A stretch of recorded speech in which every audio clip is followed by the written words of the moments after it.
Bienvenida, doctora Melania. Muy bien. Bueno, muy buenos días o en otros países tardes.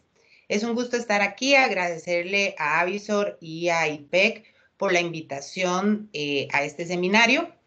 Vamos hoy pues a hablar un poquito sobre lo que son los lentes de contacto esclerales, su uso y mantenimiento.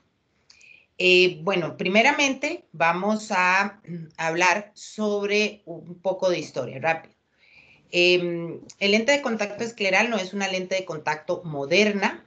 Los lentes de contacto esclerales nacieron hace bastante tiempo, solamente que empezaron a hacer estudios con vidrio soplado, por lo tanto, no tenían suficiente oxigenación.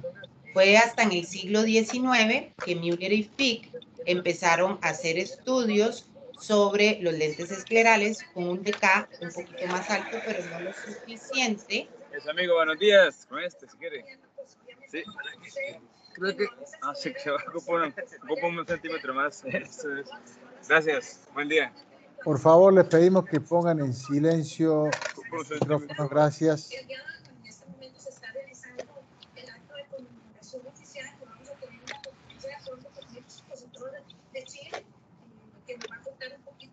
Roberto, porfa, si podés dar, mientras le da entrada a la gente, silenciar, por favor. Gracias.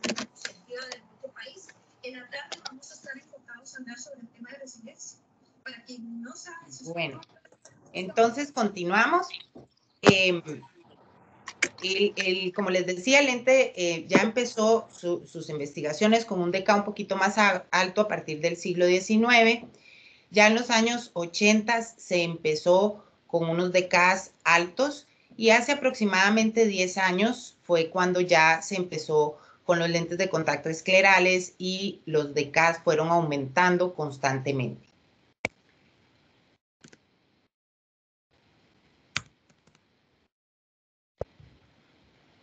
No sé si...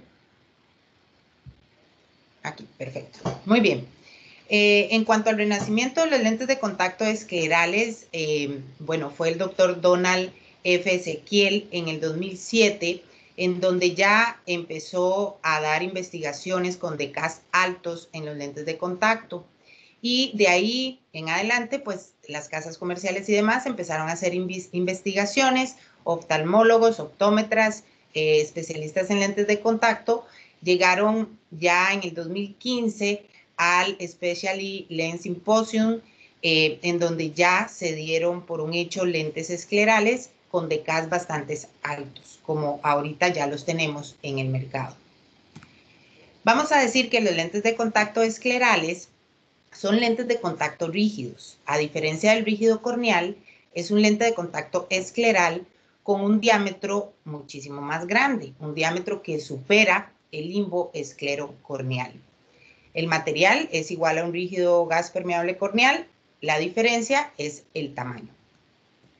Por lo tanto, vamos a definir un lente de contacto escleral como un lente de contacto que se apoya directamente en la esclera, dejando libre la córnea y el limbo, creando un espacio de reserva de líquido entre lente de contacto y córnea, que usualmente es solución salina balanceada, sin preservantes, isotónico y con un pH igual al de la lágrima. En cuanto a los lentes de contacto esclerales versus los lentes corneales, tenemos varias ventajas. Entre las ventajas que tenemos con los esclerales es que nos va a aumentar la calidad visual del paciente. Sabemos que los usuarios de lentes de contacto esclerales son pacientes con una agudeza visual un poco disminuida muchas veces y pues nos ayuda mucho el escleral a la calidad visual. Nos da confort, nos corrige todo el astigmatismo, la duración de un lente escleral aproximadamente de 1 a 2 años y no parpadeo independiente. Con respecto a las lentes hidrofílicas, tanto las hidrofílicas esféricas como las hidrofílicas tóricas nos van a dar un mayor confort, pero no nos dan una calidad visual como serían las lentes rígidas gas permeable, tanto esclerales como corneales. Las hidrofílicas tóricas nos corrigen el astigmatismo y los lentes rígidos gas permeable corneales nos van a dar mejor calidad visual y corrección de astigmatismo. Por lo tanto, podemos ver en esta tabla que los lentes de contacto esclerales tienen muchas ventajas sobre el resto de los lentes de contacto. Doctora Melania, ¿me escuchan? Sí, ahí lo escuchamos. Se está escuchando perfecto y se está viendo muy bien, ¿eh? Ok, perfecto. Muy bien. En la clasificación actual, se clasifican los lentes de acuerdo a la Scleral Lens Education Society, dependiendo no tanto del diámetro del lente de contacto, sino dependiendo de la descripción y el área donde se posiciona el lente de contacto escleral. Según esta clasificación, vamos a tener mini esclerales, que van a ser lentes de contacto con un diámetro de 3 a 6 milímetros mayores que el diámetro horizontal de iris visible, y el lente escleral va a ser mayor a 6 milímetros del diámetro horizontal del iris visible. En cuanto a indicaciones, vamos a decir que los lentes de contacto esclerales se utilizan pues para todo lo que son ectasias corneales, como queratocono, queratoglobo, degeneración marginal pelúcida, algún síndrome ocular, cirugías refractivas, pacientes con trasplante de córnea, con anillos, con crosslinking, cirugía fallida en córnea, córneas irregulares, traumas corneales, ametropías, afaquias, cicatrices corneales, ojo seco y patologías de la superficie de la córnea.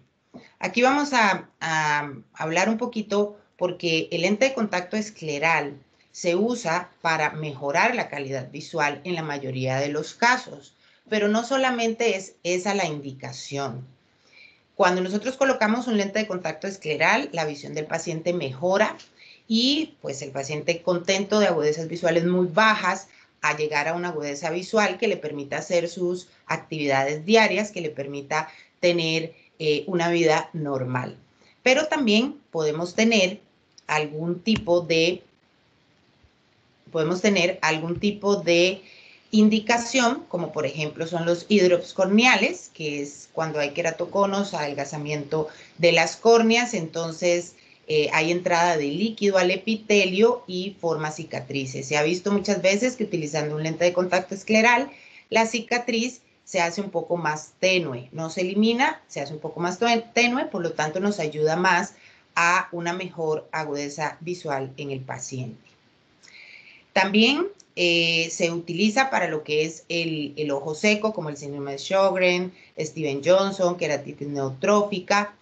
Y según estudios que se han realizado, es el único lente de contacto que se utiliza para ojo seco. De hecho, todo el resto de lentes de contacto se consideran desencadenadores de síndrome de sequedad ocular. Entonces, también podemos utilizar el lente de contacto escleral como una opción para ojo seco. Si necesitamos rehabilitación visual o reducción de opacificaciones, podemos también pensar en un lente de contacto escleral. Muchas veces hay neovascularización en córneas que están bastante afectadas. Entonces, se ha notado, como en la foto inferior, en donde hay ese tipo de neovascularización, el paciente empieza a utilizar su lente escleral. La solución salina que está entre lente de contacto y esclera ayuda a que esos vasos se vaya hidratando la córnea y a que esos vasos vayan retrayéndose de la córnea y el paciente mejore su agudeza visual. También se puede indicar como protección corneal y palpebral, como es distriquiasis, triquiasis, algún microtrauma del párpado, principalmente que nos proteja la córnea de estos efectos adversos del ambiente por tener algún tipo de trauma a nivel de párpado y que su párpado no pueda cerrar completamente. Igual pestañas que están ahí interfiriendo en el epitelio de la córnea, pues también nos ayuda a que esta molestia en ciertos pacientes les pueda mejorar. En cuanto a la adaptación del lente de contacto escleral, muchos tienen la idea de que es un lente complicado, de que yo no adapto ese tipo de lentes, de que en realidad no es como para mí, yo mejor no me meto en eso, pero sí quiero indicarles que el lente de contacto escleral es un lente de contacto fácil de adaptar. Es un lente de contacto que nos da muchos beneficios para el paciente y que su adaptación en realidad hay que perderle miedo porque no es una situación que deba complicar la consulta diaria de nosotros con los pacientes. Vamos a tener varios conceptos básicos en la adaptación de los lentes, como son la altura sagital y espacio apical. Vamos a tener la zona de asentamiento, el diámetro y la sobrerefracción. Vamos a hablar un poquito sobre la altura sagital y zona apical. Sabemos que la altura sagital es la altura que existe del cuerpo ciliar a la cara anterior de la córnea.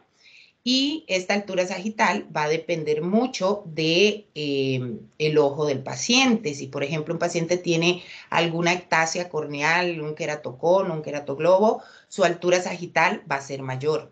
En casos de pacientes que han tenido alguna cirugía refractiva, su altura sagital, en algunos casos, es mucho menor.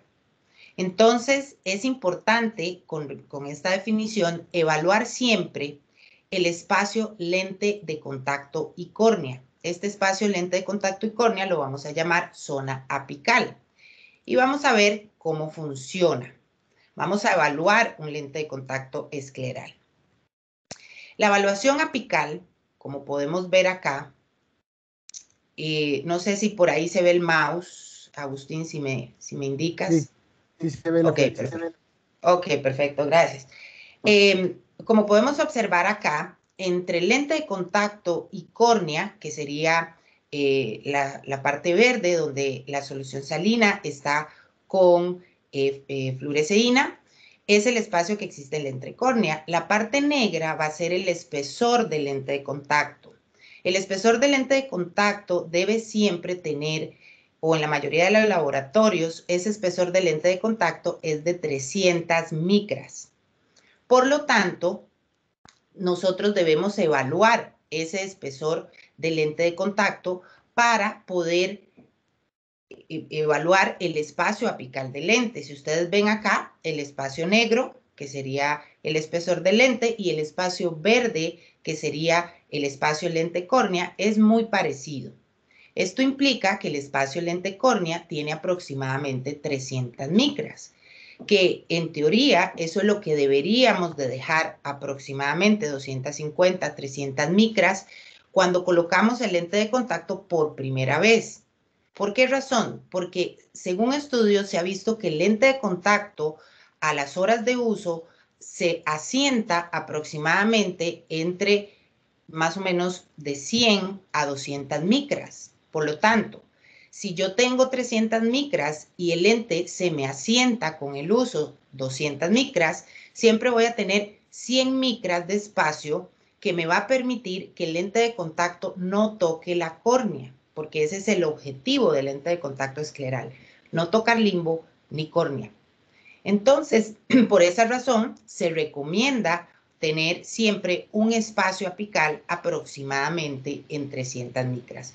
Si tenemos un OCT de cámara anterior, pues perfectamente podemos evaluarlo, pero si no lo tenemos, lo tendríamos que hacer a ojímetro, valorando siempre nosotros con la experiencia esta evaluación de este espacio apical del lente. Veamos este otro. Tiene 500 micras. Si nosotros vemos el espacio verde, que sería el espacio entre lente de contacto y córnea, es mucho más grueso que el espacio negro, que sería el espesor del lente. Por lo tanto, significa de que tengo mucho espacio entre lente y córnea, tengo mucha altura sagital o espacio apical, que lo que va a hacer es evitar, o más bien, que no pase buena cantidad de oxígeno a la córnea, ¿verdad? Entre más líquido tengamos por ahí, menos oxigenación, y también vamos a tener una agudeza visual disminuida por ese espacio tan grande entre lente de contacto y córnea. Aquí tenemos la mitad del espacio negro, ¿verdad? Que sería el espesor del lente de contacto. Tenemos apenas un 50% de ese espesor, por lo tanto podríamos decir que aproximadamente son 150 micras, que con el uso se va a sentar y muy probablemente este paciente vaya a tener problemas con respecto a toque a nivel de córnea. Y ya en casos pues bastante extremos dejamos 50 micras, eso definitivamente va a ser un desastre a nivel de adaptación porque al uso el paciente va a llegar con edema, con queratitis y con otras alteraciones porque el lente estaría tocando directamente la córnea. Por eso se recomienda 250 a 300 micras de espacio lente-córnea.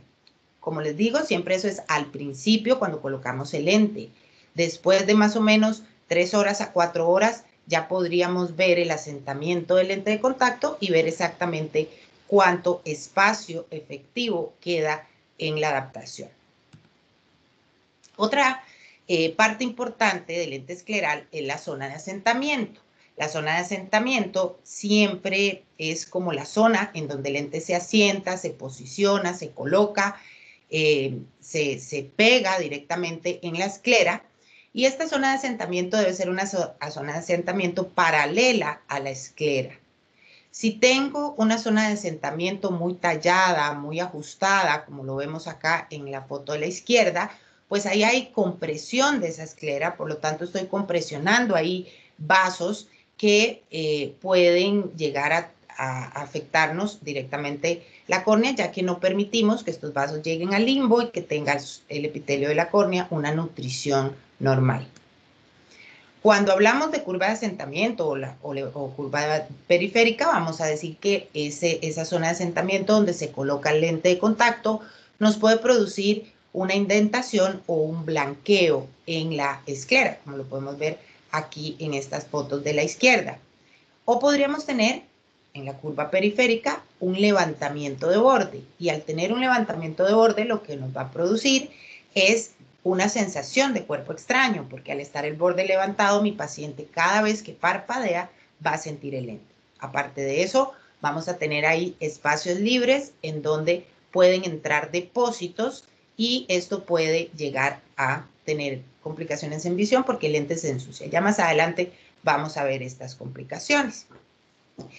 Es importante cuando nosotros evaluamos un lente de contacto escleral hacer toda una adaptación, como lo vimos anteriormente, evaluar el espacio apical, evaluar el diámetro del lente y evaluar la zona de asentamiento.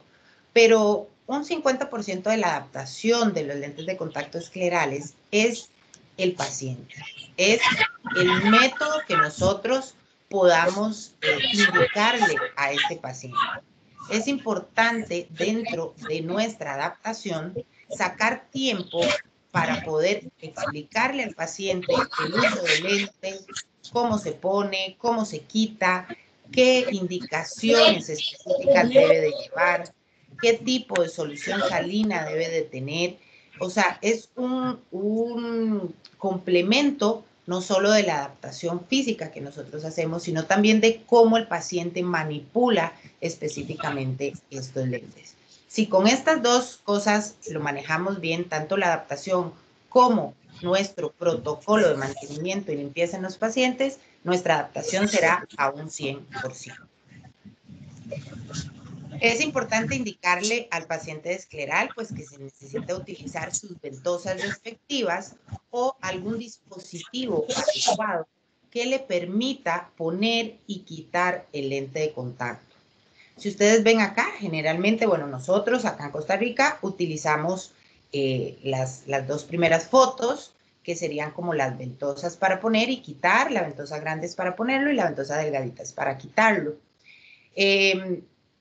A nivel mundial hay otros artefactos, hay otros dispositivos que ayudan al paciente a colocar su lente de contacto, ya que muchas veces el paciente no puede abrir sus párpados lo suficiente solamente con una mano. Entonces, estos dispositivos nos ayudan a que el paciente utilice sus dos manos para colocar o para quitar el lente de contacto. Entonces, importante el uso de ventosas y importante indicarle al paciente cómo debe utilizar esas ventosas. Tomando en cuenta esta parte de la adaptación, esta parte del paciente, hay algunas complicaciones que podemos tener nosotros como adaptadores de lentes de contacto esclerales. Y en sí, las complicaciones se van a ir dando conforme se vayan haciendo más adaptaciones de lente de contacto. Por lo tanto, vamos a aprender de los errores que tengamos en ese momento y vamos a ir aprendiendo de cómo solucionar este tipo de complicaciones. Entre las complicaciones más frecuentes que nosotros podemos encontrar en un lente de contacto escleral, vamos a tener lo que es el descentrado.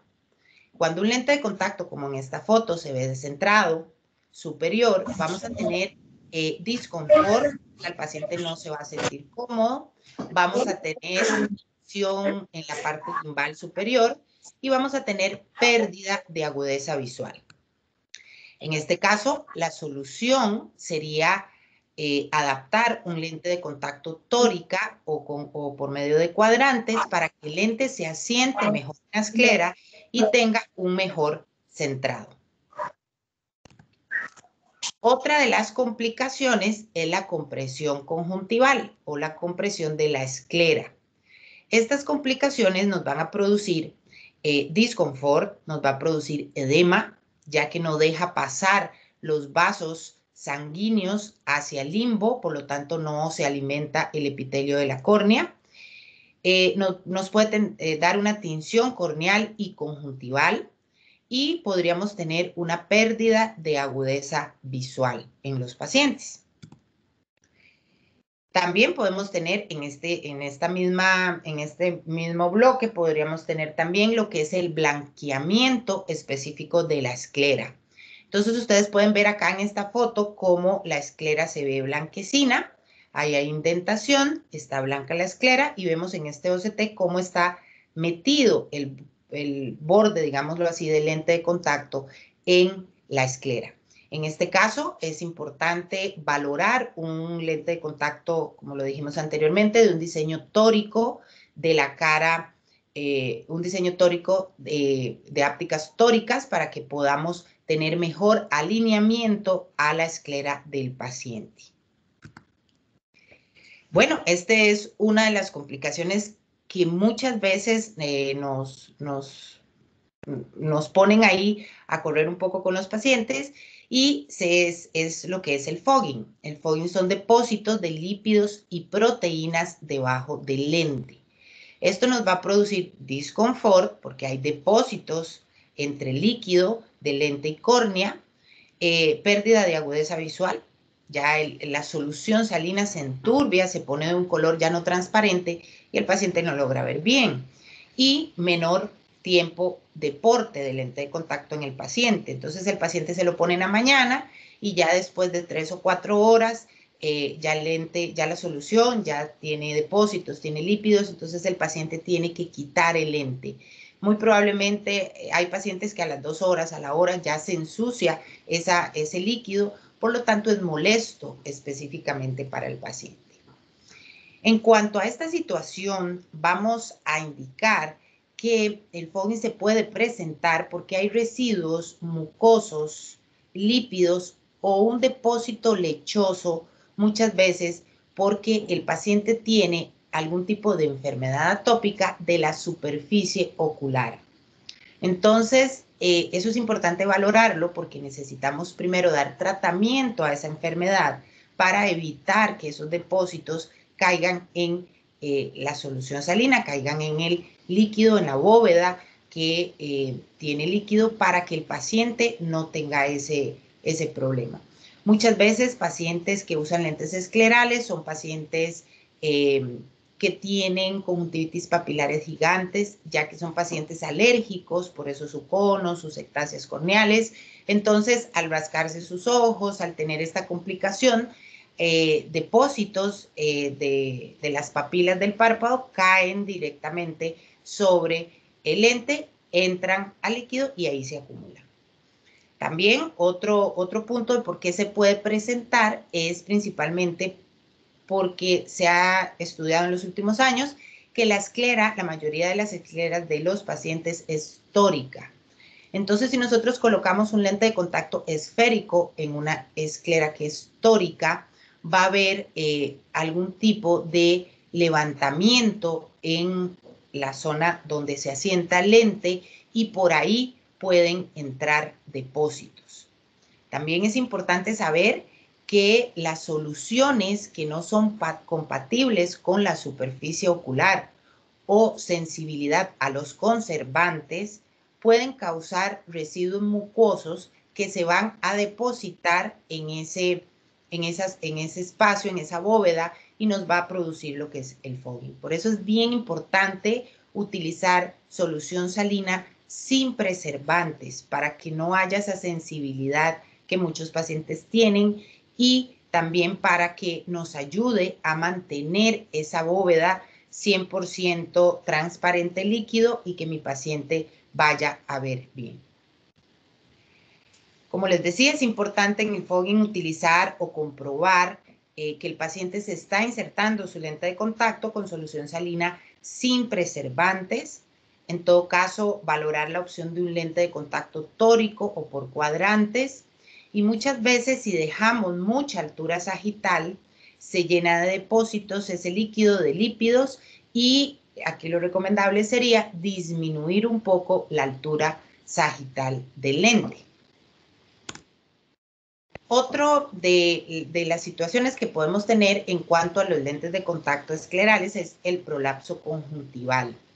El prolapso conjuntival es principalmente cuando la conjuntiva, en vez de alinearse a la esclera, como que se mete en la córnea. Y esto principalmente da en personas mayores cuando la conjuntiva es muy laxa o cuando hay algún tipo de condiciones inflamatorias. Podemos pensar también cuando hay degeneraciones marginales pelúcidas, personas con varias cirugías oculares en el mismo ojo o pacientes con dermatocalasis, que también podemos tener este prolapso. Es una complicación cosmética, es benigna siempre y cuando después de extraer el lente de contacto, el tejido conjuntival retrocede y queda alineado directamente a la esclera.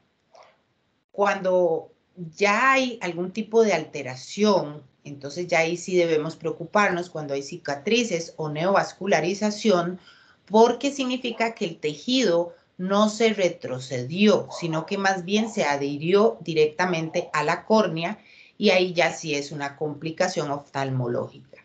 Generalmente esto pasa muchas veces por dejar mucho espacio en la zona limbal o central, mucho espacio en esas zonas, y hace que la conjuntiva sea presionada por el lente de contacto y se vaya más bien hacia la córnea, no tanto se alinee. Esto importante es bajar la altura sagital, tanto de la parte limbal como de la parte central. El Boggin staining es un edema epitelial, es una pérdida de glicocálix. Probablemente sea porque se utilizan soluciones salinas sin preservantes, sí, pero que no tienen suficientes electrolitos. Entonces, es importante siempre valorar esto, obviamente sin el lente de contacto puesto, evitar estos edemas y utilizar solución salina con electrolitos más parecidos a la lágrima. Otro punto importante de las complicaciones son las burbujas. Estas burbujas muchas veces no las encontramos constantemente. Las burbujas se pueden deber específicamente a mala colocación de lente de contacto, ¿verdad? O nos rellenamos bien de solución salina el lente de contacto a la hora de colocarlo. Entonces entró aire y se produjo ahí la burbuja. También puede ser porque sabemos, como lo dijimos, que la esclera generalmente es tórica o asimétrica. Entonces, cuando no utilizamos un lente con toricidad posterior, lo que va a pasar es que el lente no se va a alinear bien a la esclera, va a quedar partes en donde se levanta un poco y ahí va a entrar aire y me va a producir las burbujas. Las burbujas definitivamente producen disconfort, principalmente cuando son burbujas por colocación, que lo puse, no lo rellené bien, no puse la cantidad de solución salina suficiente, o no lo coloqué bien, o cuando lo iba a poner se regó un poco de solución salina, me lo puse con solución salina deficiente.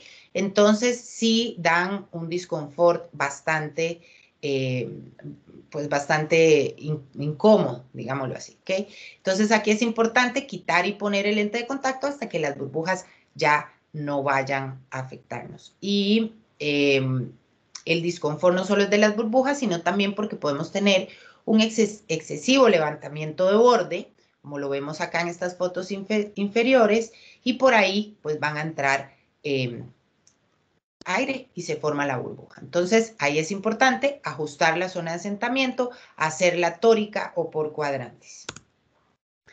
La visión borrosa es otro de los puntos y generalmente se relaciona con el fogging o con el acúmulo de depósitos y lípidos en el lente. Ya vimos anteriormente cómo solucionarlo y la mejor forma es utilizando un lente de contacto tórico. También visión borrosa se da cuando tenemos un excesivo espacio apical entre lente de contacto y córnea. El paciente tiene menos agudeza visual que si siempre mantenemos las 300 micras de espacio en el paciente. La tinción corneal también va a ser una de las complicaciones que más tenemos. Cuando hay burbujas debajo del lente y esas burbujas y ese lente no se quita, no se limpia y se vuelve a poner, la burbuja marca directamente la córnea, como lo podemos ver aquí en la foto superior. También cuando hay insuficiente altura sagital, hay un toque en el centro de la córnea y esto nos va a producir, pues, alteraciones como el edema y el paciente no va a soportar el lente de contacto. En estos casos, pues bueno, las burbujas hay que quitar el lente y volverlo a colocar si fuera por colocación o valorar si estamos haciendo el lente tórico con una suficiente toricidad a nivel de la periferia. Y cuando hay toque en el centro, pues lo importante es aumentar esa altura sagital, como lo vimos anteriormente, para que el lente no me esté dañando el epitelio de la córnea. También podemos tener una complicación como es el apoyo limbal. El apoyo limbal específicamente es esa zona negra que podemos ver acá en la foto de la derecha, en donde hay un anillo negro que está tocando directamente la córnea. Y aquí en este corte con la lámpara de hendidura, vemos cómo en la parte superior casi no hay tinción de fluoresceína. Eso implica que ahí me está tocando. En la parte inferior, pues sí vemos que hay fluoresceína, pero ya en la parte superior no. Eso es porque nos está dando un toque a nivel de periferia. Esto puede ser principalmente se puede presentar o por una ectasia periférica o porque utilizamos un lente de contacto escleral con un diámetro muy pequeño. En este caso es pues aumentar el espacio en la periferia o aumentar el diámetro del lente de contacto. Importantísimo, astigmatismo residual. El astigmatismo residual, después de que ya nosotros hacemos la adaptación del lente, valoramos altura sagital, zona de asentamiento, valoramos la colocación, que no hayan burbujas y demás, procedemos a sobre refractar al paciente para ver cómo nos ve ese paciente con lente de contacto escleral. Y ahí podríamos encontrar un astigmatismo residual. Entonces, este astigmatismo residual puede ser o un astigmatismo interno o un astigmatismo por flexión del lente. Entonces, para saber qué tipo de astigmatismo es, debemos de utilizar o comprobar por medio de una topografía con el lente puesto qué tipo de astigmatismo es. Si las queratometrías son esféricas, significa que es un astigmatismo interno. Entonces, en este caso, debemos realizar una prueba con un lente de contacto escleral, pero con toricidad anterior, para poder compensar ese astigmatismo residual. Pero si las queratometrías son tóricas, entonces el astigmatismo es por flexión. En este caso, debemos evaluar el apoyo del lente y es posible que necesitemos toricidad posterior o en la periferia del lente de contacto. Otra complicación es depósitos en la superficie posterior, no tanto en la superficie interna, sino en la superficie externa. Hay lípidos, proteínas que se acumulan en esa superficie, puede ser por cosméticos, por cremas que use el paciente y que se puedan adherir directamente a la superficie posterior. Es importante utilizar los sistemas de mantenimiento adecuados para poder tener una limpieza efectiva de el lente de contacto y principalmente para que no tengamos estas complicaciones en los depósitos acumulados en la superficie posterior, principalmente quitar todo lo que son depósitos, parásitos, desechos que pueden afectar tanto el lente de contacto, su vida útil, como el ojo del paciente. Importante valorar siempre la lágrima que tenga este paciente, la cantidad y la calidad de lágrima de los pacientes para valorar si cada parpadeo y no tener una buena calidad o cantidad de lágrima nos pueda dejar ahí depósitos. Si el paciente tiene enfermedades atópicas o de párpados, tratarlas antes de utilizar el lente de contacto escleral. Importantísimo utilizar el peróxido de hidrógeno que nos va a ayudar a una limpieza más efectiva y profunda de los lentes. Estos depósitos en la superficie posterior del lente nos van a producir disconfort y nos van a reducir la calidad visual del paciente.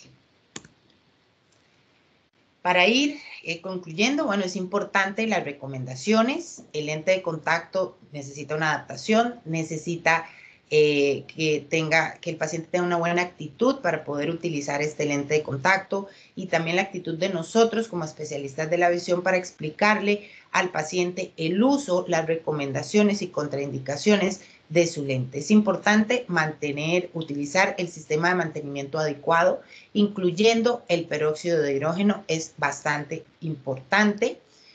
Debemos revisar siempre la higiene de las ventosas o de lo que el paciente use para colocar el lente de contacto, revisar el lavado de manos de los pacientes, evitar que el jabón de manos tenga algún hidratante, algún aceite que vaya a dejar las manos aceitosas y a la hora de manipular el lente, pues eso va a pegarse directamente en las superficies del lente. Explicarle al paciente, si es mujer y se maquilla, colocarse el lente de contacto antes de maquillarse y desmaquillarse después de quitarse los lentes de contacto. Importante dieta variada y consumo de omega 3 nos va a ayudar a que nuestra lágrima se estabilice, a que nuestra lágrima sea un poco más estable y podamos tener mejores resultados en los pacientes. Como vimos anteriormente, hay complicaciones de las cuales podemos evitar utilizando los sistemas de mantenimiento correctos, la solución salina, que es en unidosis, tamponada con un pH igual al de la lágrima y libre de conservantes, nos puede ayudar a evitar muchas de esas complicaciones que a veces tenemos con nuestros pacientes. Las soluciones de mantenimiento, utilizar el peróxido, el Everclean, peróxido de hidrógeno, que nos va a ayudar a una desinfección más eficaz de hongos, bacterias, amebas, ayuda a la eliminación de proteínas y lo más importante es que es sin conservantes. Indicarle a nuestros pacientes usuarios de esclerales este Everclean nos va a solucionar complicaciones. Y bueno, esperemos que próximamente en Centroamérica tengamos el Everclean para escleral para darle para que sea más eficaz el uso del lente.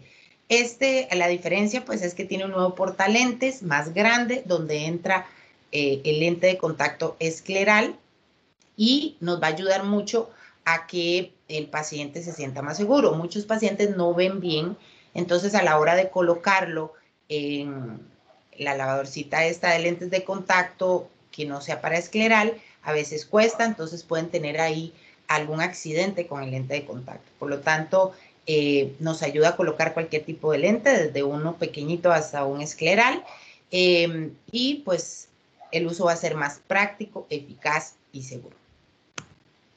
Muchísimas gracias, espero que haya sido de su agrado y pues con todo gusto si tienen alguna pregunta. Bueno, muchas gracias, Melania. La verdad que estuvo muy buena la presentación y bueno, Sería bueno saber si alguien tiene alguna pregunta, pueden ir levantando la mano, vamos habilitando los micrófonos.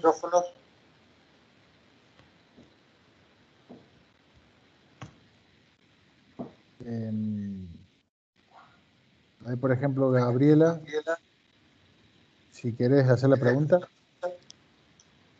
Sí, buenas a todos. Lo que quizá no me quedó muy claro es si hay varios tipos esclerales y si todos son con toricidad posterior. Ok, pues en realidad de los esclerales hay varios diseños. O sea, vamos a ver, podemos tener lo que es el diseño esférico, pero también tenemos diseños con toricidad posterior o diseños con toricidad anterior. También podemos tener diseños por cuadrado, ya un diseño más personalizado que se puede pedir al laboratorio. Pero sí tenemos todo un abanico de opciones en cuanto a lentes. No todos los lentes son con toricidad posterior o anterior, eso hay que pedirlo directamente al laboratorio. Ok, gracias. Con gusto. Bueno, muy bien. ¿Alguna otra pregunta? No sé si Oscar puede ser que tenía una pregunta.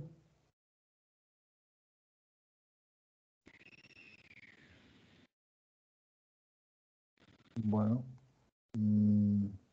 Parece que quedó muy claro, Agustín. Parece que quedó muy claro. La verdad que sí. estuvo bien completo. Yo sigo aprendiendo. Ahí está Hugo. Gracias. Hola Hugo, ¿qué tal? ¿Quiere hacer alguna consulta, Melania? ¿O Zulay? Buenos días. Bueno, Ahí se yo tengo activa. una consulta, no, digamos, como no de la exposición de Melania, porque sí me quedó como muy claro, sino, digamos, como a la hora de que al principio preguntaron para mandarlo del correo y el nombre para los certificados, y no lo logré hacer. Entonces sí quedé como con esa dudilla de cómo lo podría hacer. Bueno, luego lo hacemos por email. Lo puede hacer al distribuidor local o a IPEC o a Visor. No hay ningún problema. Luego lo colocamos. Nos comunicamos. Ella puedes contactarme y yo te ayudo, Zulay. Ok, está bien, gracias. Bueno. ¿Ahora se escucha? Sí, Hugo, ¿cómo estás? ¿Qué tal? Buenas tardes. Gracias, doctora. La verdad que la charla fue muy clara realmente. Yo estoy adaptando esclerales.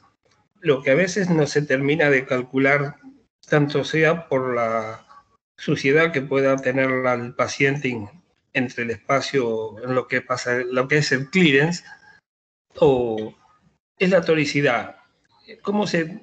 Yo generalmente parto con una toricidad de 300 micras para tratar de que se balance eso, es decir, que haya un porcentaje que se centre mejor el lente.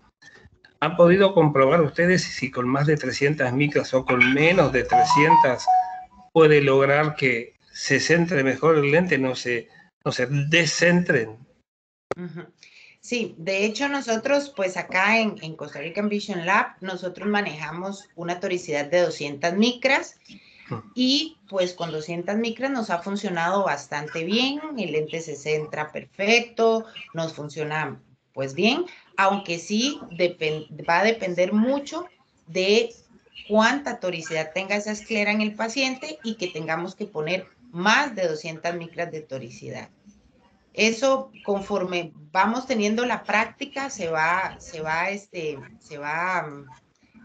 pues aprendiendo un poco más, pero sí entre 200 y 300 micras podemos centrar bastante bien el lente de contacto, siempre tomando en cuenta el resto de factores, como la altura sagital y la zona de asentamiento.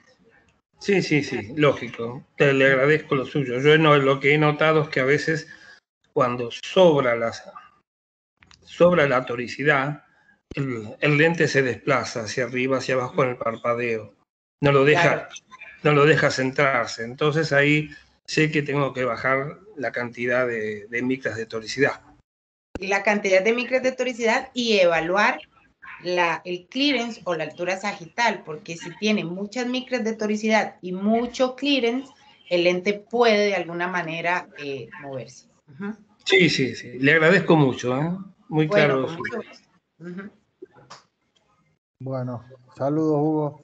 Bueno, acá Margaret, no sé si querés hacerle una consulta a la doctora. Habilita el micrófono, por favor. Clarísimo, muy claro. Gracias. Bueno, perfecto. ¿Y Gabriela, alguna consulta, alguna pregunta? Sí, quisiera saber cuál es el equipo básico que debería tener el consultorio para poder adaptar ese tipo de lentes. Muy bien. Efectivamente, el equipo básico para poder adaptar los lentes esclerales se necesita sí o sí una lámpara de hendidura. Aparte de todo el equipo necesario, digamos que manejamos en infracción, autorrefractor, retinoscopio, todo lo que se necesita en un consultorio, más la lámpara. El topógrafo corneal es indispensable, pero muchas veces lo podemos hacer con queratómetro, con un autorrefractómetro con queratómetro, tomar las queratometrías del paciente y bajo esa situación empezar a adaptar los lentes.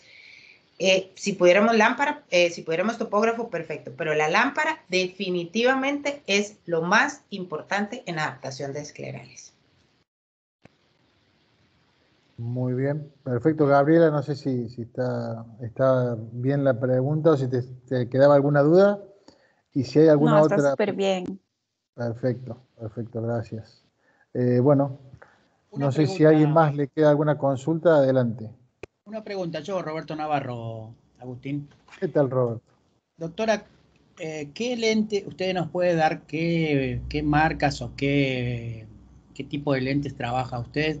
Total, esto lo auspicia Visor, que no tiene lentes esclerales, así que si puede, ¿no es cierto? ¿Qué lentes en estos momentos o qué marcas o qué tipo de lentes andan mejor, digamos, ¿no? Bueno, nosotros aquí en Costa Rica, en la parte de óptica visión, tenemos un laboratorio que se llama Vision Lab y este laboratorio es el que fabrica y hacemos los lentes de contacto esclerales. Pues sí tenemos una muy buena ventaja porque el lente de contacto se fabrica aquí en Costa Rica y el lente está en, no sé, en 24 horas como máximo y podemos hacer diseños especiales. Nosotros manejamos específicamente solo esa marca, Vision Lab, se llaman Supervision Escleral y es el que nosotros manejamos y que nos funciona súper bien. Pero sí a nivel ya como a otros países, pues no. Perfecto, perfecto. Muchas gracias. Qué Bueno, bueno, ustedes fabrican lentes ahí, qué bueno, qué interesante. Gracias y aprovecho a decirle que estuvo muy clara la charla, muy buenas las imágenes y bueno, una partecita la pasamos en Instagram. ok, muchas gracias, Bueno, Roberto. Muchas gracias. Buenísimo. Bueno, muchas gracias, Melania. La verdad que estuvo muy buena y muy buena, como decía, las imágenes, ¿no? Muy claras. Bueno, la estamos grabando también a la charla, así que después la vamos a subir al canal de YouTube de Avisor. Así la pueden, los que la quieren ver de nuevo o sacarse alguna duda, la pueden ver. Y creo, Roberto, ahora ya que seguimos con la siguiente presentación del doctor Javier Prada, ¿no? Bueno, muchas gracias. Hasta luego. Perfecto. Muchas Bueno, gracias. gracias Melania. Saludos. Listo, Agustín, ¿lo presentas al doctor Prada? Sí, yo voy a ver. Ahí está Javier. ¿Tienes para pasarle ahí? Para buscar aquí. Ahí está.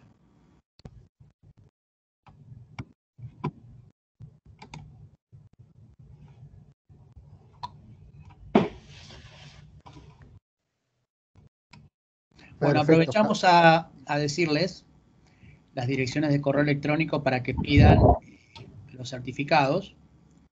Tienen que escribir diciendo nombre, apellido completo a cursos@onlineipec.com.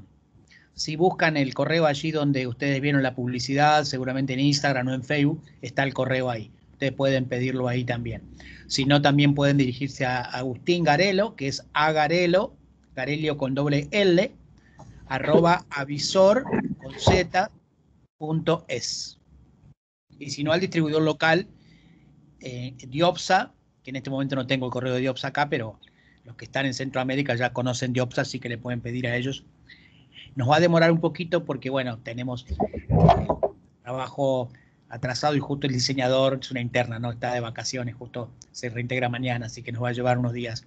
Pero sí, y también le pueden pedir en los otros países de Centroamérica, para los cuales tenemos los certificados, que sería ProAMSA en Guatemala y en Honduras, o a Optilab en Salvador, ¿bien? Pero bueno, ante cualquier duda se contactan conmigo o con IPEC.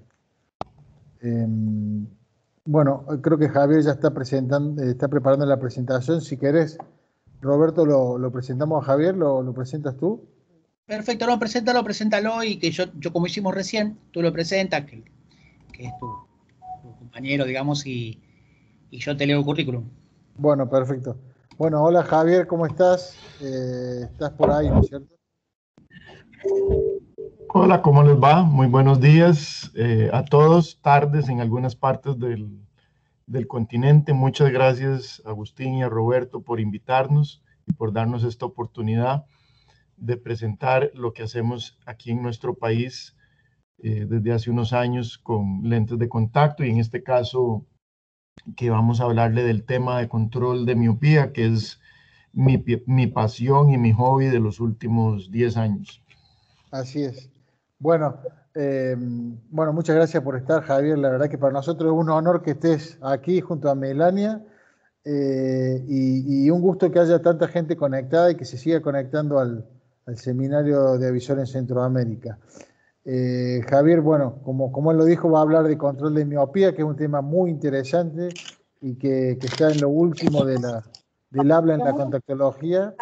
Y vamos ahora con Roberto le vamos a presentar a Javier, para los que no lo conocen, al doctor Javier Prada, que lleva años trabajando en contactología en América y en el mundo. Así que bueno, Roberto, si lo podés presentar, por favor. Todos los meses.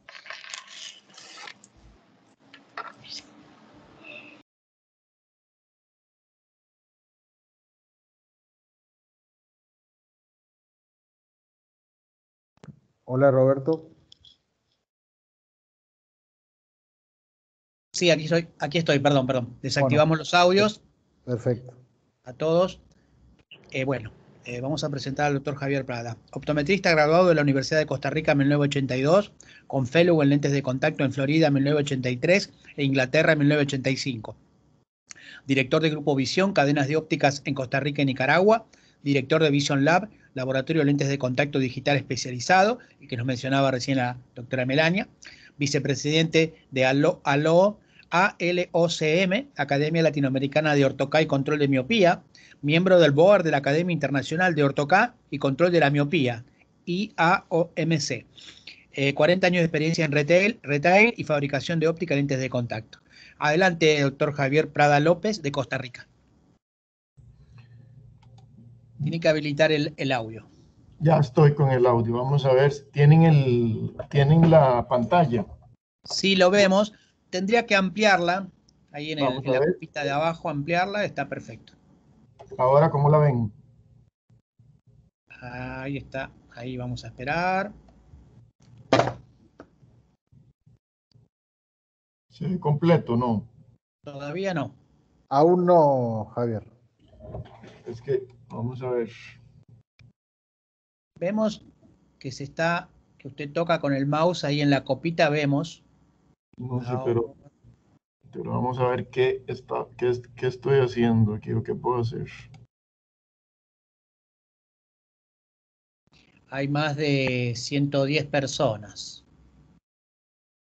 A pesar de todos los contratiempos que tuvimos, volver a reunir esta cantidad de personas realmente habla del interés de los profesionales por capacitarse. Usted me avisa, doctor, ¿eh? Ahí, ¿qué tal? Ahí estamos. Ahí está perfecto. Ahí está ampliada. Bueno, vamos a hablarles un rato de la miopía, ir rápidamente de qué es lo que está pasando a nivel mundial, y podemos ir viendo cómo la miopía se estima que desde el año 2000 al año 2050 va a ir creciendo en diferentes partes del mundo. En América Latina se estima que vamos a pasar del 16% al 53% en los próximos 30 años. Y podemos ver también estudios presentados por el grupo de Brian Holding, cómo va creciendo la población y la prevalencia, o sea, la cantidad de miopía que hay en diferentes partes del mundo y la cantidad de gente. O sea, para el año 50 se cree que va a haber 5 billones de personas con miopía. Perdón, doctor, disculpe. Se ve ahora doble. Estamos viendo su pantalla, su imagen, pero doble. Se ve la que está pasando y la siguiente. No sé cómo. Entonces voy a ver cómo hago para hacer esto, porque... Perfecto. Y si no, bueno, igual se ve, no hay problema. Ahí está perfecto, ahí está. No, pero ahí está perfecto. Ahí está con esta. Sí, perfecto. Necesito ver cómo hago.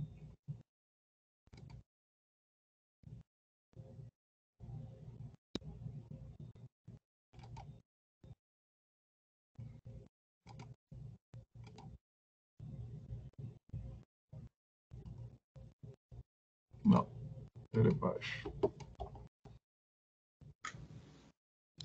y el problema mío es que yo tengo 2 pantallas. Sí, igual yo creo que no hay problema, si no la dejas ve así, bien ahí. Sí, Javier, la puedes dejar así que se ve mejor que de la otra forma. Ahí se ve.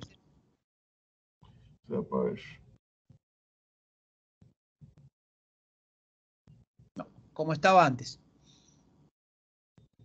Como estaba antes, no, pero lo que quiero ver es cómo elimino esto y lo hago en una sola. Es que la tengo en la pantalla del otro lado, ¿sabes? Para ver.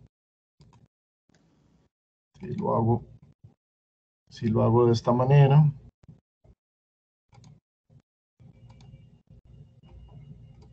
Voy a pasar la pantalla 2. Y en la pantalla 2 vamos a ver from current slide. Ahora. Ahí está, perfecto. Ahora sí está completo. Muy bien. Joya. Listo. Entonces aquí podemos ver las diferentes marcas y aquí tenemos lo que es Centroamérica, cómo está en este momento la miopía en el 2000, 2030 y 2050, cómo se estima que va a ir creciendo en porcentaje y millones de personas la miopía. La miopía en Estados Unidos en el año 72 era más o menos un 23% de los estadounidenses que eran miopes a los 17 años y para el año 2002 aproximadamente el 45% de la población, 46%, resultaron miopes. ¿De dónde viene eso? Bueno, tenemos que a finales de la década de los 70 y principios del 80 vienen Steve Jobs y Bill Gates con toda la nueva tecnología, todos los nuevos aparatos, monitores, computadoras y demás, que vienen a generar muchísimo más miopía. Pero digamos que la cantidad de miopía, que la miopía per se no es algo que nos preocupe, que en algún momento más bien nos ocupaba y nos generaba negocio, hasta que se empezaron a dar cuenta que la alta miopía puede producir efectos secundarios no deseados y alta ceguera. En Corea del Sur, por ejemplo, el 95% de los hombres son miopes, mayores de 19 años. Y con miopía mayor a 6 dioptrías, el 21%. En algunos lados del mundo se considera la miopía alta a los 4, en otras a los 5 y en otras a los 6 dioptrías.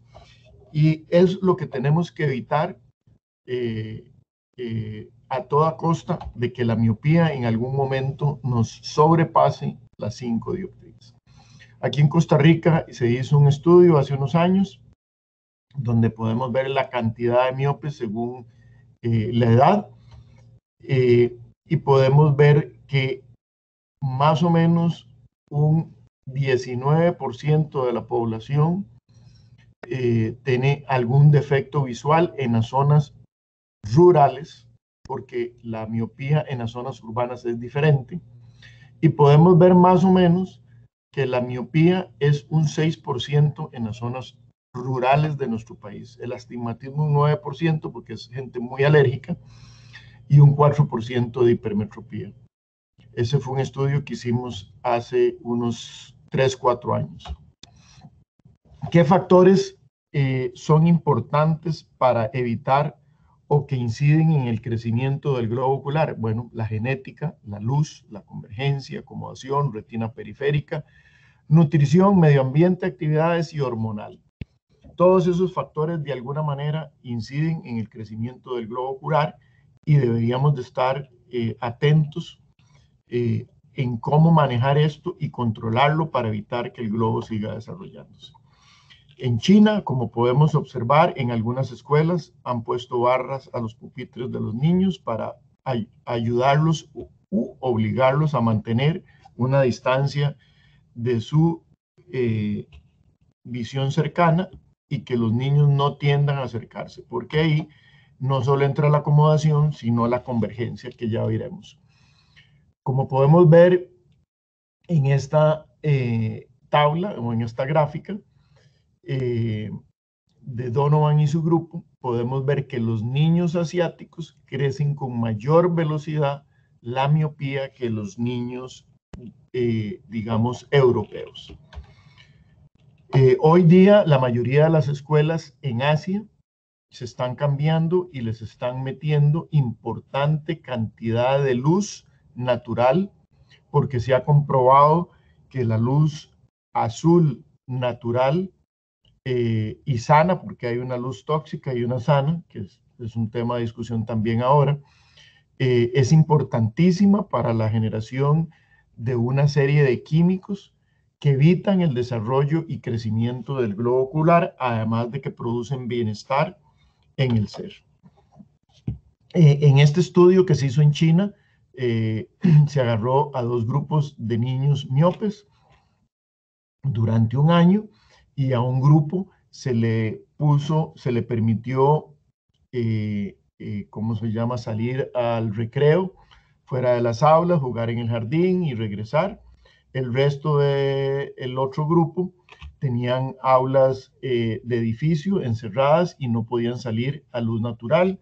Y al final del estudio se demostró que a esos niños les creció más la miopía que los niños que no tuvieron oportunidad, perdón, que los niños que tuvieron oportunidad de salir al jardín. La convergencia y acomodación juegan un factor importantísimo. ¿Por qué? Porque todos aprendimos en la universidad que la distancia de convergencia natural del ojo era 30, 33, 35 centímetros. Hoy día los niños se están acomodando y convergiendo a más o menos 20 centímetros de distancia, lo que produce un mayor ángulo de convergencia, un mayor esfuerzo de acomodación y por lo tanto no todos los niños tienen la capacidad de converger adecuadamente en ese nuevo ángulo, dándose una exoforia de convergencia en visión cercana. Y es uno de los factores que está demostrado que ayuda a crecer la miopía. El otro es el estudio del doctor Earl Smith y su equipo en la Universidad de Houston, que se hizo con monos, donde lograron demostrar que la retina periférica de alguna manera tiene injerencia en el crecimiento o no del globo ocular. Y se hicieron estudios con monos poniendo diferentes tipos de lente a los monos para determinar si crecía o no crecía la retina o el globo ocular de esa persona. De manera que tenemos que cuando tenemos un miope y yo le hago enfocar en esta parte de la retina, que es la mácula, en la parte periférica tengo un desenfoque. Y ese desenfoque en la parte periférica genera de alguna forma que el ojo crezca. Aún siguen estudios, la forma exacta de por qué esto se está dando, pero sí se logró demostrar que generando una hipermetrización o miopización del foco en la retina periférica, podemos de esta manera evitar que los rayos se formen en la retina periférica y evitar que siga creciendo el ojo. ¿Cómo lo hago? Lo hago miopizando esto de manera tal que aquí que tenga una corrección hipermetrópica. Esto es el estudio de los monos. Vemos que el ojo normal tiene una forma y el ojo que se estimuló artificialmente para que creciera, realmente creció. Otro estudio en cuanto a la nutrición que se hizo en los Países Bajos, se demostró, y en Dinamarca, se demostró que un derivado o destilado de la semilla del chocolate, que es la 7-metilxantina, ayuda a retardar el crecimiento del globo ocular. Esto lo hizo el doctor y amigo, el doctor Klaus Dreyer, y he estado trabajando por años tratando de comercializar este producto. Y es un producto, un nutracéutico para ayudar a frenar el crecimiento del globo ocular. Aquí en Costa Rica hemos tenido la oportunidad de probarlo con algunos pacientes y efectivamente funciona. Estos son los estudios del doctor Dreyer y su equipo, donde podemos ver que se demuestra que retarda el crecimiento del globo ocular. Tenemos que tener claro que una cosa es retardar el crecimiento de las dioptrías y otra cosa es retardar el crecimiento del globo ocular. Podemos con algunas metodologías evitar que el paciente genere un crecimiento de las dioptrías y no es lo mismo que retardar el crecimiento del globo. Entre más joven, más rápido progresa la miopía. Este estudio lo demuestra. El equipo de Holding y otra gente ha logrado demostrar que entre más joven, más progresa y entre más miope, más progresa también. Si yo a un niño a los 7 años lo diagnostico con una dioptría y progresa 0,75 por año, durante 8 años, ese niño va a ser miope de -7 al final de la historia. Pero si yo le genero por lo menos un 50% de control de miopía, significa que ese niño probablemente a los 15 años va a tener -3 dioptrías. Y si le logro el 100% de control de miopía, se va a mantener en -1. ¿Por qué es importante? Por lo que conversamos al puro principio de la charla, que tenemos que evitar a toda costa que los niños lleguen a más de 4 o 5 dioptrías. Y eso es un trabajo y una responsabilidad que nos corresponde a los optómetras. Tenemos la responsabilidad de asegurarnos que los pacientes que tienen menos o más graduación de -1, tenemos que entrarlos inmediatamente en manejo o control de miopía, sobre todo si tienen herencia, padres y demás miopes. Tenemos con mayor razón concientizar a los padres para que ese niño entre en el control de miopía. Este estudio de Rosenfeld demuestra que si el niño es miope, a los 6 años tendrá un aumento de la miopía hasta los 14 años. Y no es que hasta los 14 crece, sino es hasta los 14 llegó el estudio de este señor. Si es hipermétrope de +1,50 a los 6 años, va a seguir hipermétrope a los 14 años. Pero si es hipermétrope entre 0,50 y 1,25, probablemente ese niño sea hemétrope a los 14 años. Ahora, si un niño es hemétrope o tiene una hipermetropía hasta 0,50 a los 6 años, seguramente ese niño va a ser miope a los 14 años. Dicho esta reglita de ese estudio de Rosenfeld, nosotros podemos determinar que si tenemos a los 6 años un niño hemétrope, deberíamos ir pensando en controlar ese niño de forma periódica todos los años para estar seguro que esa miopía no va a progresar, y si empieza a progresar, tomar medidas anticipadas para evitar que ese niño llegue a sobrepasar en algún momento las 4 o 5 dioptrías. ¿Por qué? Porque un niño o una persona de menos 5,50 tiene 9 veces mayor riesgo de desprendimiento de retina que una persona normal. Y una persona de menos 10,50 tiene 41 veces mayor probabilidad de desprendimiento de retina que una persona normal. En China, hoy día, la primera causa de ceguera es ceguera por efectos secundarios a la miopía elevada, o sea, mayor a 5 dioptrías. Y en la mayoría de los casos, los desprendimientos de retina no se dan de niños. La mayoría de los casos, los desprendimientos de retina, vitrio y otros efectos los empezamos a ver después de los 30, 40 años.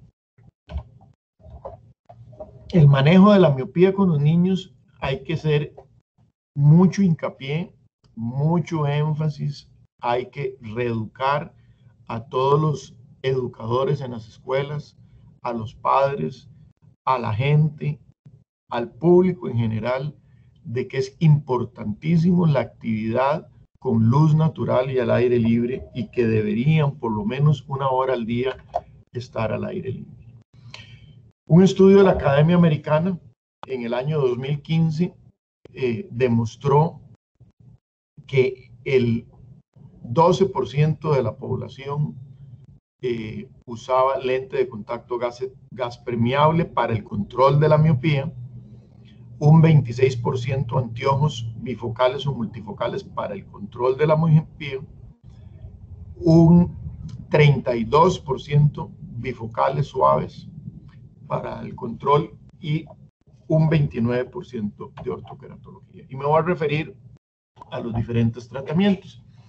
Este es un tratamiento virtual. Nosotros tenemos un sistema que nos permite hacer lo que se llama adaptación empírica. Se toma una topografía y a base de la topografía nosotros desarrollamos o generamos el lente de forma virtual idónea que ese paciente debería hacer. Lo podemos hacer con la topografía, que el instrumento se trague automáticamente toda la información, o puedo meterle los datos de forma manual, que es como lo hice en este ejemplo para que ustedes tuvieran un ejemplo. Aquí podemos ver una topografía y los anillos que se forma por la curva reversa en la ortoqueratología. Este anillo es la curva reversa. Aquí se está aplanando y aquí también. Y lo que tenemos es una presión positiva aquí y una presión negativa acá. Esta es una topografía de mi hija que quedó 20/15. Aquí podemos ver otro estudio de nuestro colega Santo Domingo en Madrid, Jacinto Santo Domingo, querido amigo, y podemos ver cómo demuestra la calidad de vida, cómo le cambia favorablemente a los pacientes que usan ortoqueratología con diferente tiempo. Es un estudio de 2 años y los pacientes reportan una mejoría importante de su calidad de vida con el uso del ortocat. Los lentes suaves para el manejo de la miopía, hay varios estudios y hay varios diseños. Los diferentes diseños que han sido probados funcionan en mayor o menor grado. Tenemos estudios desde el 78% del doctor Aleph hasta estudios del 27% de Walin con bifocales. Mi experiencia aquí anda más o menos por ahí del 50%, y la ortoqueratología, como es personalizada aquí, anda por ahí del 65%. Nosotros usamos un lente para control de miopía que fabricamos nosotros mismos, o los lentes Biofinity de distancia, multifocales o bifocales para el control de la miopía, donde en la visión lejana lleva la graduación tal cual, y en la medida periférica lleva una adición de 2 dioptrías 50, que es igual al diseño que tenemos nosotros. Este es el diseño nuestro de Vision Lab, y podemos ver aquí el mapa de Wavefront, cómo el poder varía en las diferentes zonas, y esto es multifocal porque va siendo gradual y nos ayuda a frenar importantemente la miopía. Porque estos diseños personalizados se hacen y no se usa más el multifocal. Bueno, en el caso mío lo hago cuando ya el paciente sube mucho y le puedo aumentar o disminuir la zona de visión, la zona central de visión, para aumentar la zona periférica y aumentar el poder.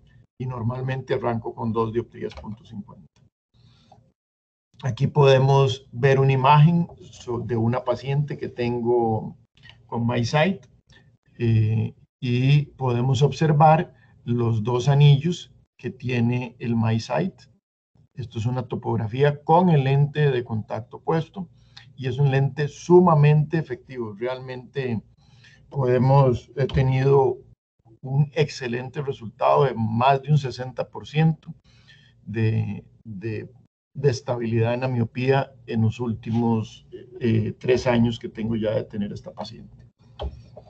Aquí podemos ver este estudio que se hizo en China, el MiSight versus el ProClear, de cómo a través del tiempo, en uso de horas, fue a través del tiempo en los años, usándose más o menos horas y creciendo más o menos la miopía comparado con lentes de contacto y en algún momento con anteojos en el grupo de control. Aquí podemos ver que el grupo de MiSight, comparado con un lente de contacto, creció muchísimo menos la miopía que comparado con el ProClear. Lo que queremos decir es que con el lente de contacto convencional, no importa la marca, algunos más, algunos menos, independientemente, la miopía va a continuar creciendo. Y si tenemos un niño miope de -1, es nuestra responsabilidad, sí o sí, educar y convencer a los padres para que usen una diferente opción que evite que esa miopía siga creciendo. Aquí continúo con el estudio de MiSight, porque como les mencioné, no es solo un tema de dioptrías, es un tema de cuánto crece la longitud axial del globo ocular. Y como podemos ver aquí, en el MiSight, el globo ocular creció en menor grado que con el ProClear. Tenemos que tener en cuenta que tenemos en alguna etapa del crecimiento del niño ir de la mano con las 2 variantes, dioptrías y longitud axial, porque hay etapas de la vida del niño que va a ir creciendo y el globo ocular crece, y tenemos que controlar hasta dónde el crecimiento es de rango normal. El estudio del MiSight sigue demostrando que es excelente en seguridad, en rendimiento.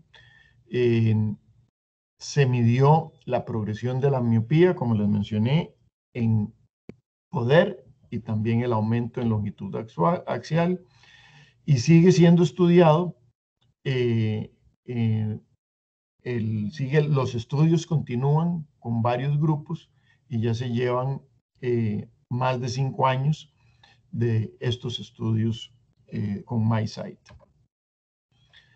En general y en resumen, tenemos muchas opciones para el control de la miopía. Tenemos los anteojos, que no lo he mencionado aquí porque esto es una charla de lentes de contacto, pero tenemos suficientes herramientas con lentes de contacto para manejar la miopía, la luz, la nutrición, la convergencia.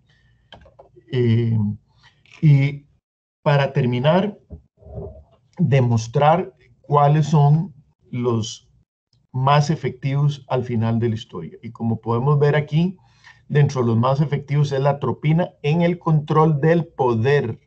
Y déjeme ser claro, la atropina es el más eficiente controlando el crecimiento dióptrico, pero no así el crecimiento del globo ocular. O sea, y lo que preocupa es el crecimiento del globo ocular, porque cuando crece el globo viene el desprendimiento de retina.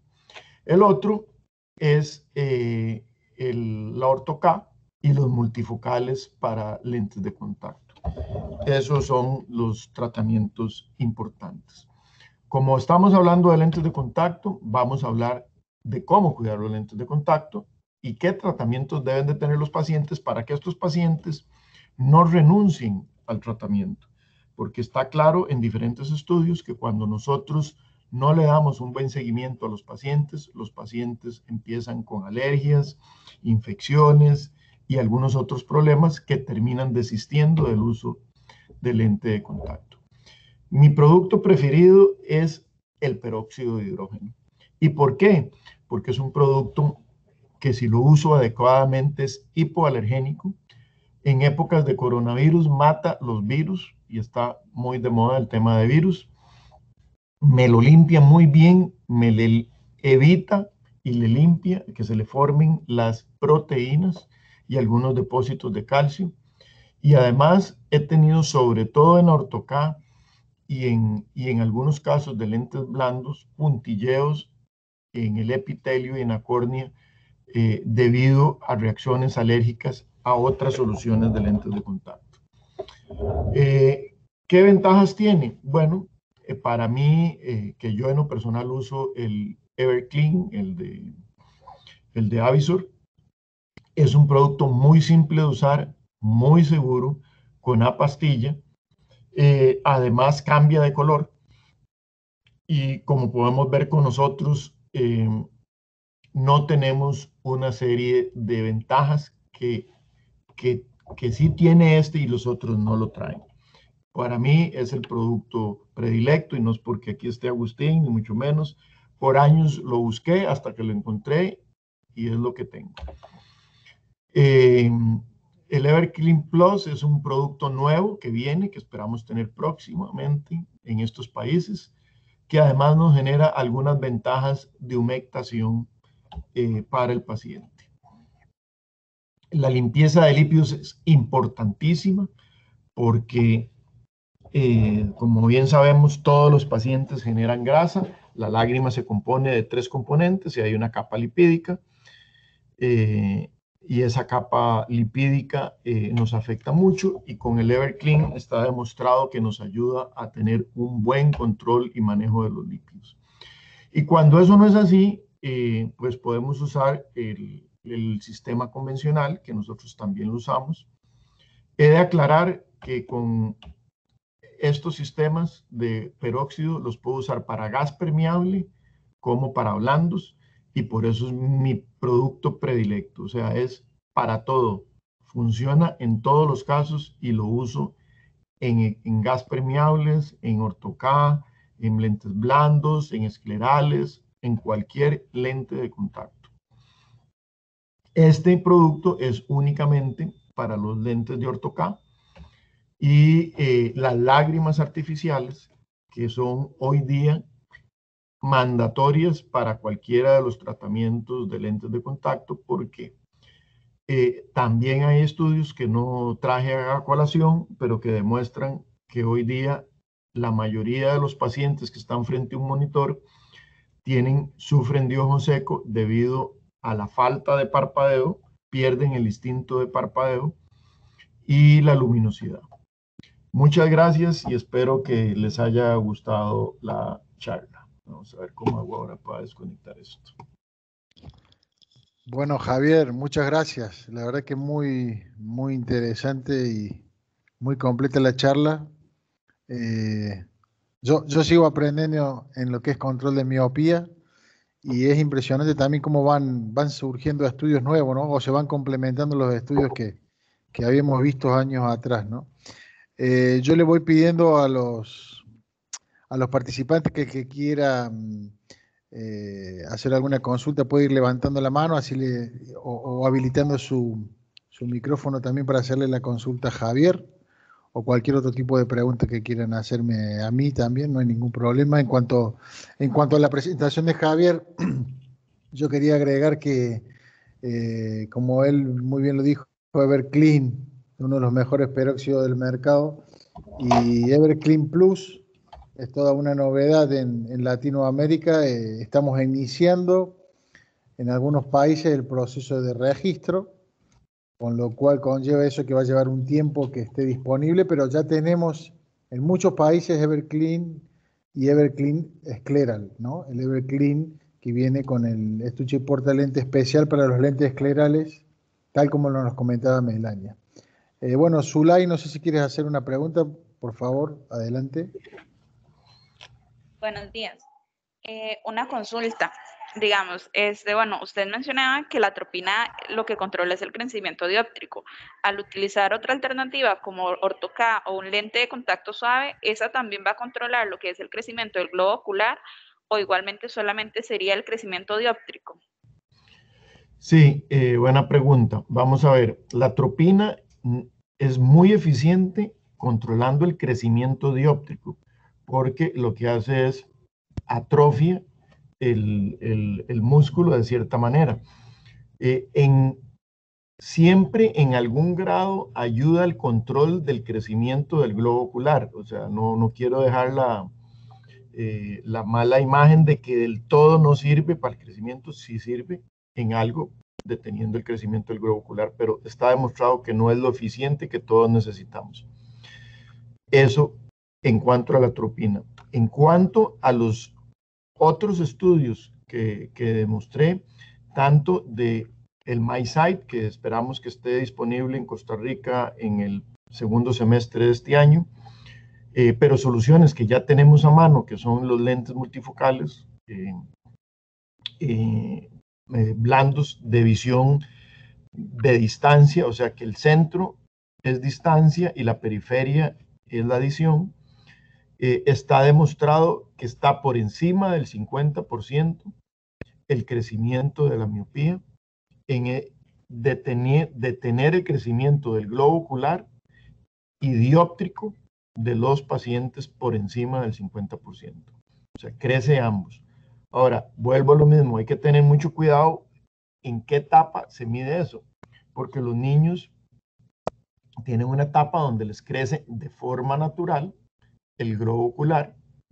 Entre los 7 años y los 12, 14 años les va a crecer de forma natural un pequeño grado, y de ahí el estudio que habíamos mencionado de Rosenfeld anteriormente, donde se habla que si un niño es hipermétrope de una dioptría 50, probablemente va a ser hipermétrope a los 15 años, pero que si ese niño es emétrope, probablemente va a ser miope a los 15 años, midiéndose a los 6, 7 años.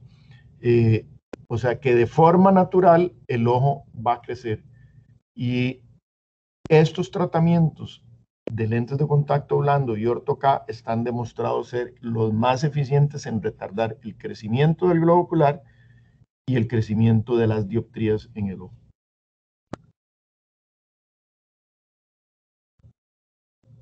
Bueno, muy bien.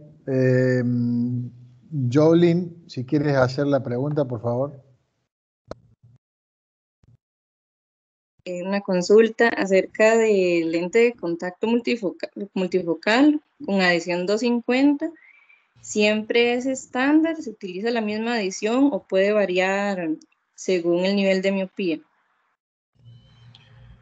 Siempre, vamos a ver, siempre se arranca por ahí, por 250, porque es lo que la mayoría ha venido usando. Esto no es una receta. Hay estudios clínicos que los han hecho con 2, con 250, hasta con 3. Digamos, el doctor Earl Smith y su equipo lo hizo hasta con 5 dioptrías. Y si bien habíamos dicho que entre más miope, más rápido crece, y entre más asiático es usted, también más rápido crece, probablemente en miopías más elevadas requiera uno una mayor adición, y eso va variando.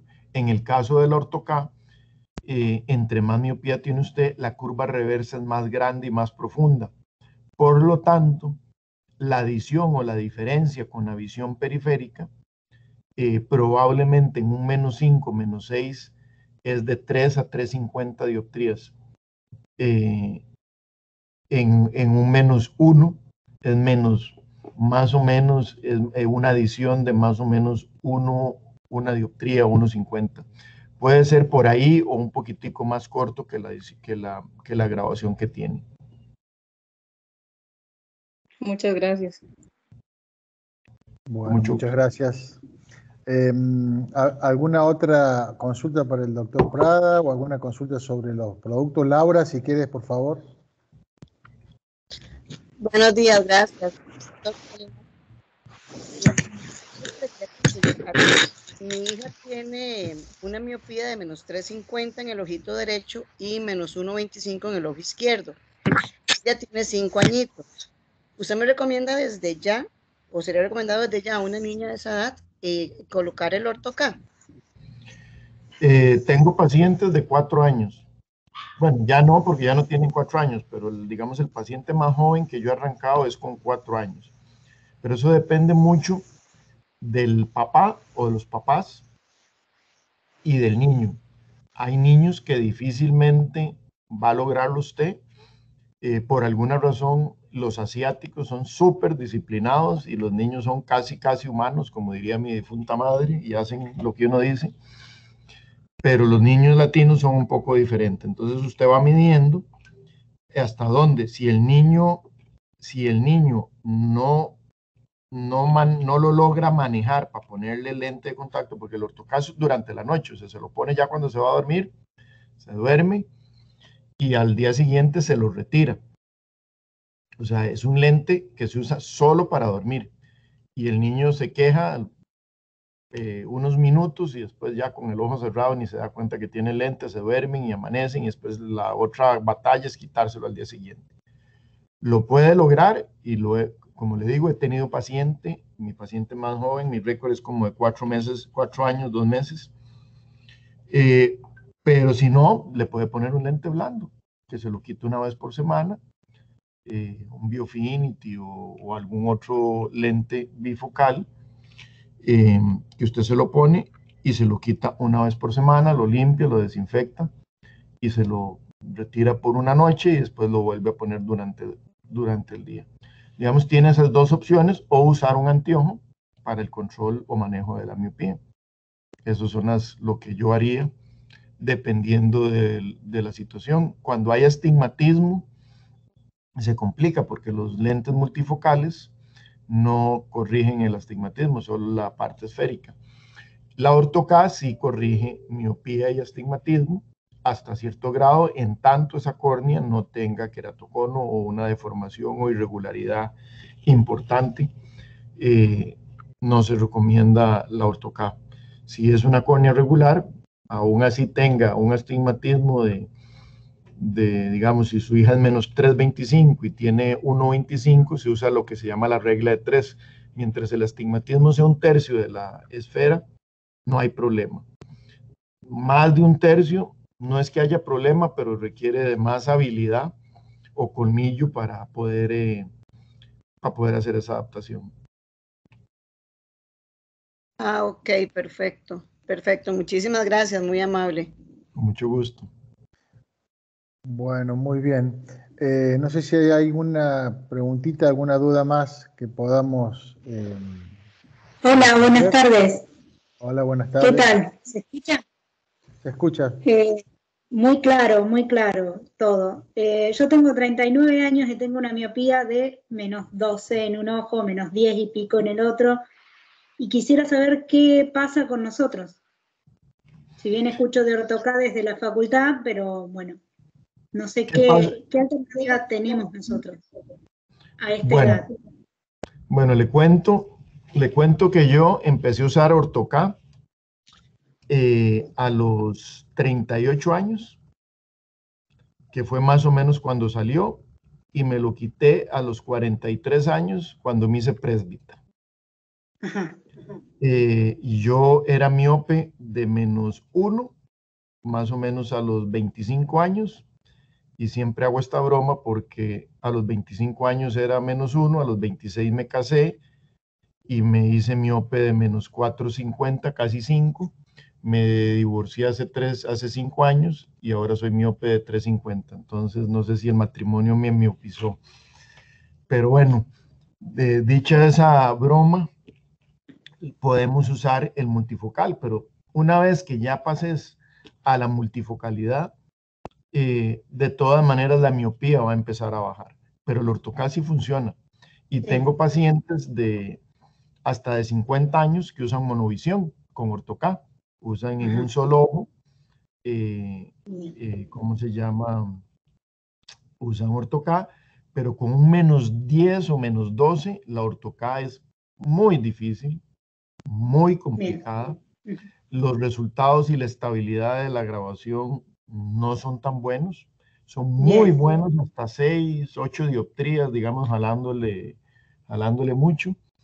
Ahí yo te recomendaría un multifocal de distancia. O sea, el centro, distancia, y la periferia, adición 2.50. Y no te va a crecer más y vas a ver bien, pero no hay mucho que hacer ahí.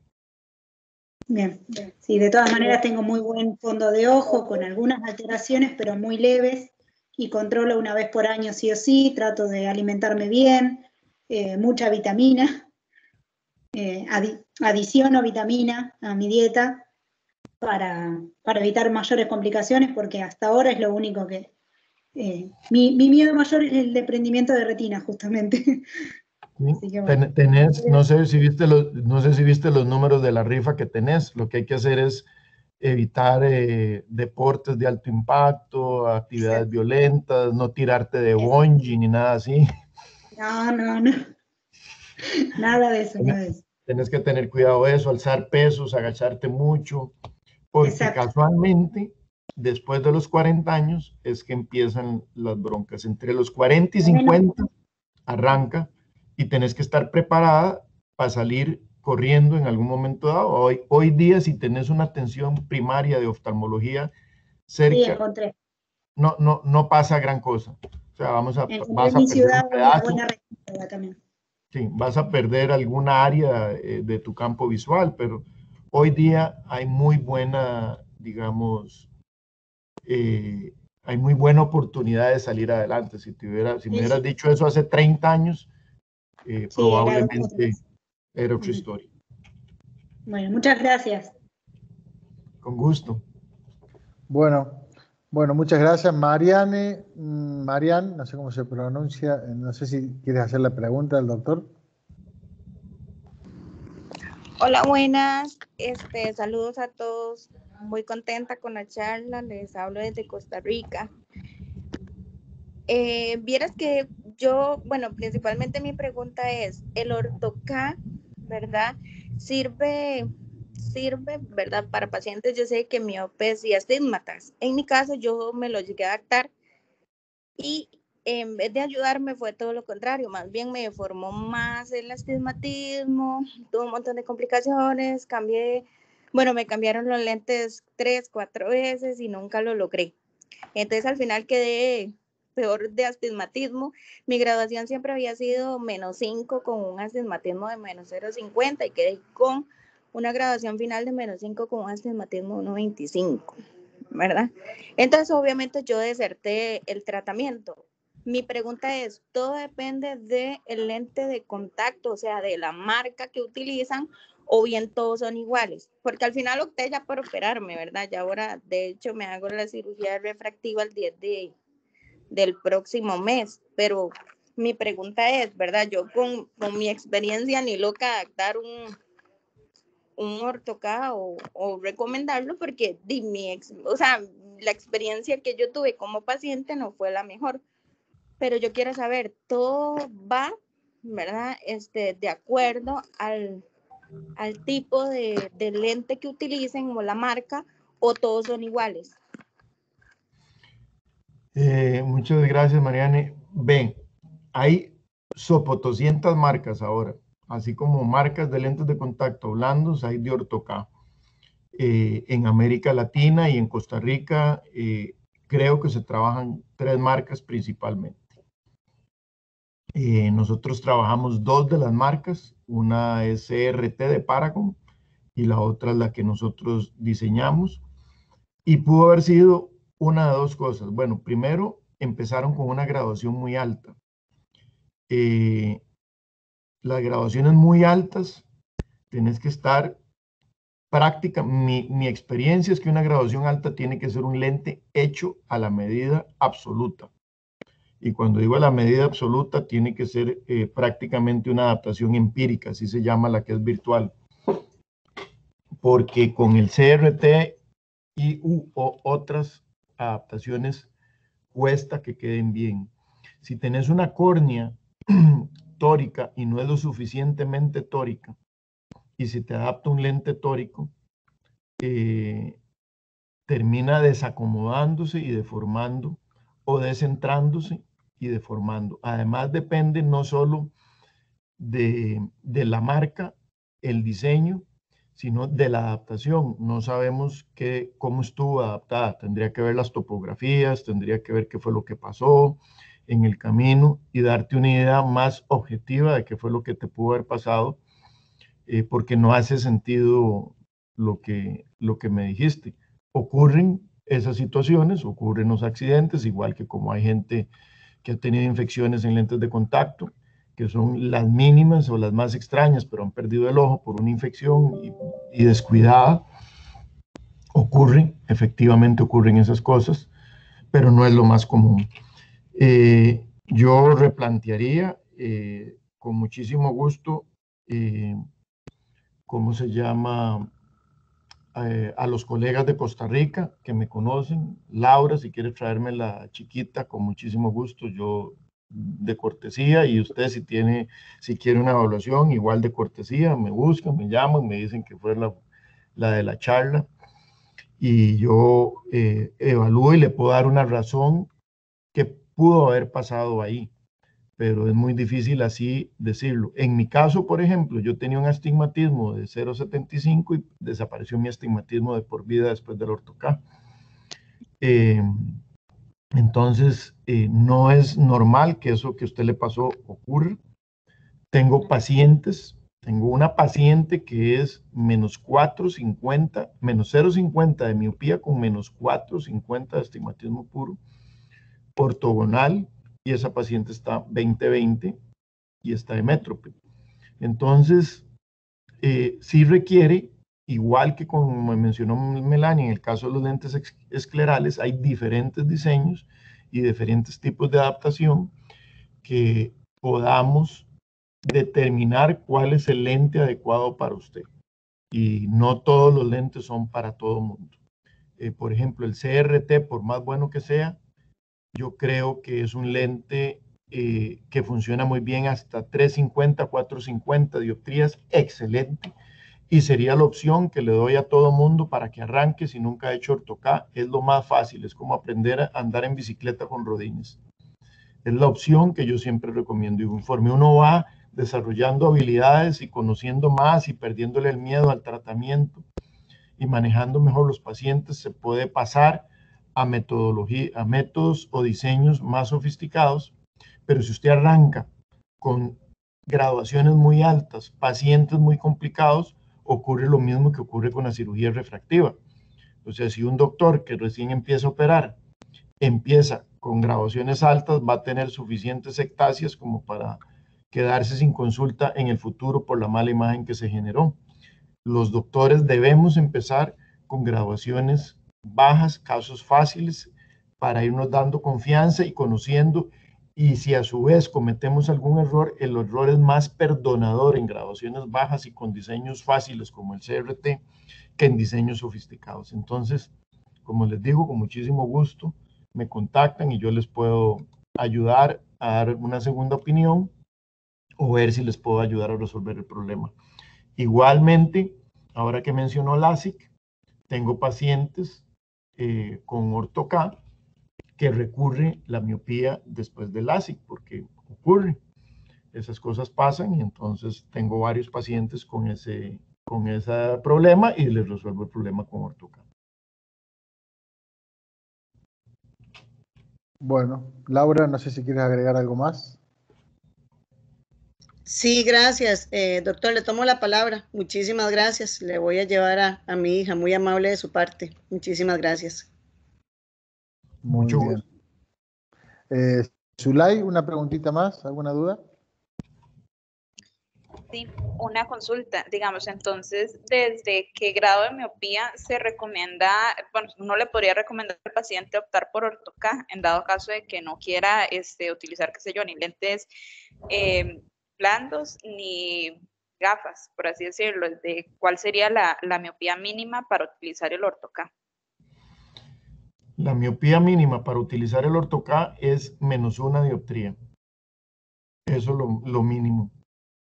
A partir de -1 hasta, digamos, -6 es lo prudente. Lo mismo que debería ser para una cirugía refractiva. La cirugía refractiva, lo prudente es entre 1 dioptría y 6 dioptrías. Ahora sabemos que hay gente que hace más y yo en alguna etapa de la vida he hecho más como parte de mi aprendizaje y se lo hago saber al paciente. Aquí vamos probando, no hay nada garantizado. Y mi récord es como -12 dioptrías y -10 el otro ojo. Funcionó muy bien 6 meses y a los 6 meses empecé a tener serios problemas de adelgazamiento del epitelio y entonces tuve que retirar el tratamiento porque funciona bien un tiempo, pero no es sostenible.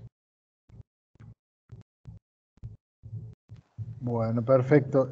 Bueno, ahí Fiverr, ¿tiene alguna duda, alguna pregunta, por favor?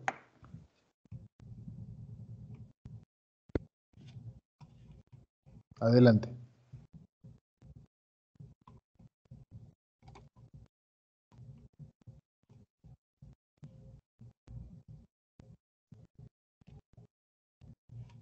Bueno, no sé qué ha pasado, pero no te pudimos escuchar. Bueno, si no quedaría más ninguna consulta, ninguna pregunta. Javier, un placer como siempre verte. Muchas gracias por la presentación. Ha estado más que completa, muy interesante.